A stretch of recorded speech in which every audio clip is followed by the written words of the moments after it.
कोठला परिसरात गोहत्येच्या अवशेषांवरून संताप, रस्ता रोको आंदोलन।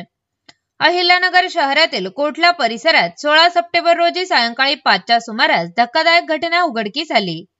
काही अज्ञात समाजकंटकांनी रस्त्याच्या कडेला गोहत्येचे अवशेष फेकल्याने परिसरात एकच खळबळ उडाली। या घटनेमुळे हिंदुत्ववादी कार्यकर्ते आणि सकल हिंदू समाज आक्रमक झाला। घटनेची माहिती मिळताच नागरिकांनी मोठ्या संख्येने रस्त्यावर उतरून जोरदार रस्ता रोको आंदोलन छेडले। आंदोलनामुळे कोठला परिसरातील वाहतूक पूर्णपणे ठप्प झाली होती। संतप्त नागरिकांनी घोषणाबाजी करत आरोपीवर कठोर कारवाईची मागणी केली। या आंदोलनात अहिल्यानगरचे आमदार संग्राम जगताप उपस्थित राहून सहभागी झाले। त्यांनी समाजाच्या भावना व्यक्त करत प्रशासनाने जबाबदारांना तातडीने अटक करून कठोर कारवाई करावी अशी मागणी केली। पोलीस प्रशासनाने या प्रकरणात काही संशयितांना ताब्यात घेतले आहे।